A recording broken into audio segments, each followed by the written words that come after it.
6 pa lang. Pero maliwanag na, sumikat yung araw mga 4:30 yata. And yun, napansin ko as I grow older, yung talagang ganun talaga ang pasok ko. As I grow older, umaga nagdadrama. As I grow older nga, kumukunti yung circle of friends. Hindi dahil mapili ako sa kaibigan, but pag kunyari edad mo ng 20s, madami kang mga kaibigan, di ba? Hindi ka mapili, so go ka lang. But sabi ko nga, as you grow older, nagkakaroon ng shifting sa career, sa priorities, perspective in life. Tapos pag dumating ka na sa edad ng 30s, ayan, lumiliit na yung circle of friends mo, hindi dahil ayaw mo na makipagkaibigan, but hindi nagtutugma yung priorities nyo, yung sabi ko nga, yung perspective nyo in life, yung mga pananaw nyo sa buhay, mga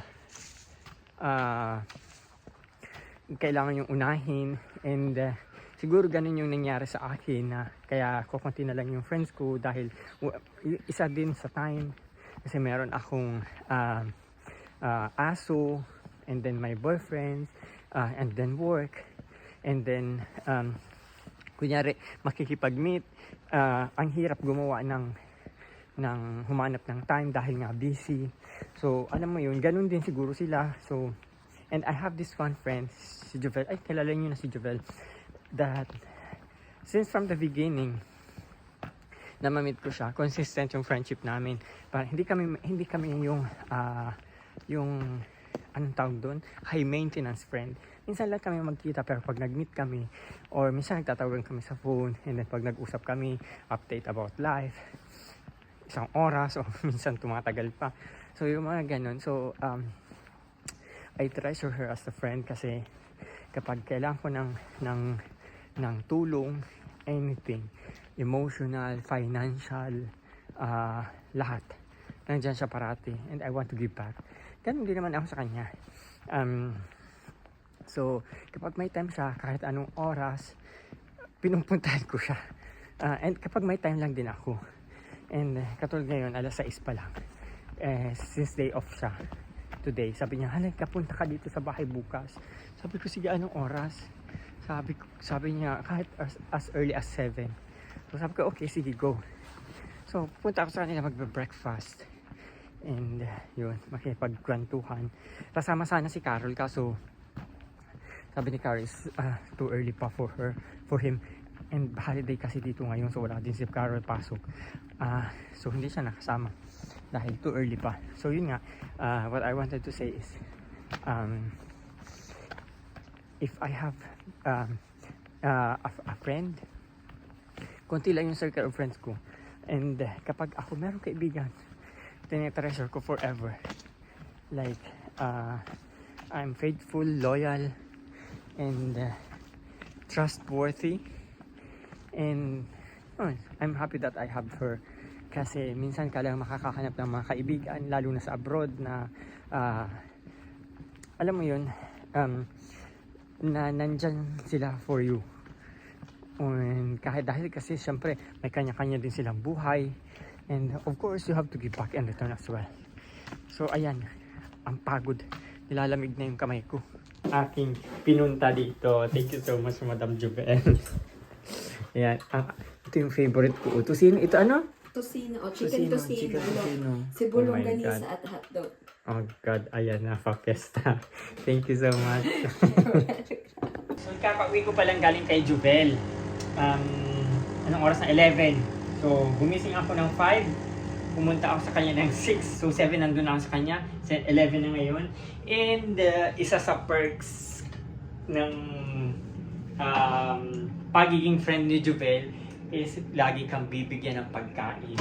Meron akong corned beef na galing sa Pilipinas. Tapos Eden cheese, galing din yan sa Philippines kasi umuwi siya nung nakaraang buwan. Tapos yung kinain namin, yung nakita nyo kanina, yung hindi ko naubos, is pinadala niya sa akin kasi dapat kasama si Carol.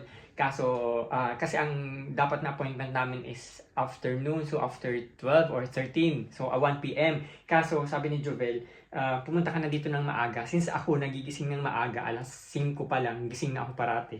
Si Flynn ang nakikinig. Alas 5 pa lang, parati ang akong gising everyday, kahit may work ako wala. So sabi ko, okay, sige, pupunta na ako ng maaga para mag-breakfast.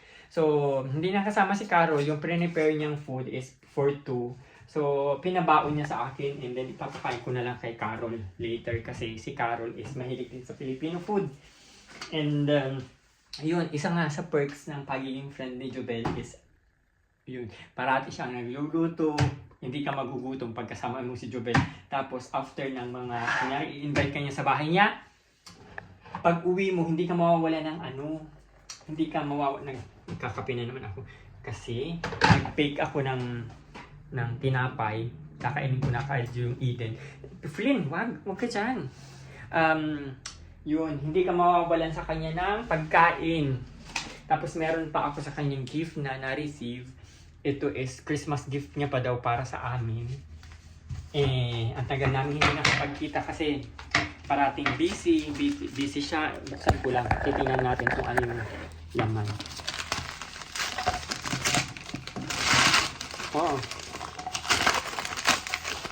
Chopping board. Oh, merong personalized. Carol and Roel. Roel and Carol. So, simple na. Chismoso din ito si Flip. So, yan. Sabi ko, tamang-tama kasi yung mga chopping board namin dito sirain na. So, tamang-tama naman. So, meron akong bagong chopping board. May Roel and Carol pang naka-print. Anyway, thank you so much, Jovel. Yeah. Isa sa reason kung bakit kulang na lang si Jovel. Anyway, yun lang muna. Kakainin ko na muna yung aking cheese Eden. Kalimutan ko na kung ano ang lasa ng Eden, pero alam ko masarap ito. Kaya excited akong kainin. 9, Flynn, this is not for dish. 9. That's not for you. Okay. So, yun lang muna guys. Thank you very much for watching and I will see you again on my next Flynn vlog. Bye! Ang sarap niya.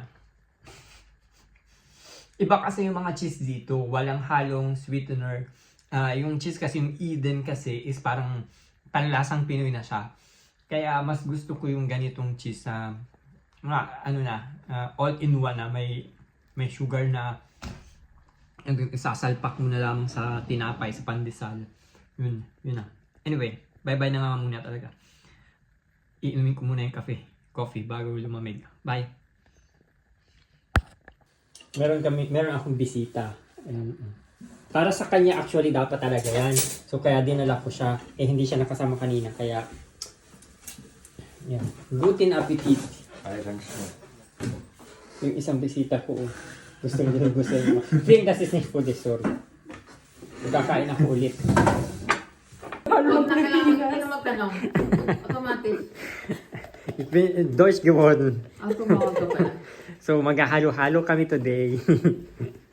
And kasama si Carol and Flynn. Magiging bawas na yung leche plan. Ang Kasi ating gamit niya yung isang pa. ingredients na yan. Mas masarap pa yan sa halo-halo ng rason. Yung sikat na halo. Yung sikat na halo sa Manila. Rason. Masarap yun. Ano pangalan niya? Rason. Matagal na yun. Raso. Sa Manila lang ata yun. Ben, mag-ingat ka naman. Ako naman, Rob. So, ganito pala yung ginagawa niya. Instead of ice, Naghugas po ako ng kamay, wag po kayong maaari. instead of ice, naka-frozen yung yung milk. Tapos, pinipress niya doon. Nilalagay niya doon sa machine. Yun. Ang daming vlogger. Ayan. Hello vlog, welcome to my guys. Tapos, nilalagay niya lang dyan. Sabi na ko yan, te. Ang alin? Yung crusher. Binili ko. Oo. Para sa mga event daw. Ang pa ating pala next tapos. step. Hindi pa tapos. Nilagyan mo siya ng ice, di ba? Ice ba yan? Oo, nilagyan ko ng Ah, on ice. top. Tapos Okay. nilagyan ko ng, para hindi pure milk. Okay. Wow. Wow. So, ito is ginawa mo siya. Yes. Okay. Tapos meron pa siyang leche plan. Tapos may isa rin tayong vlogger doon na nagbablog din. Reels lang, reels.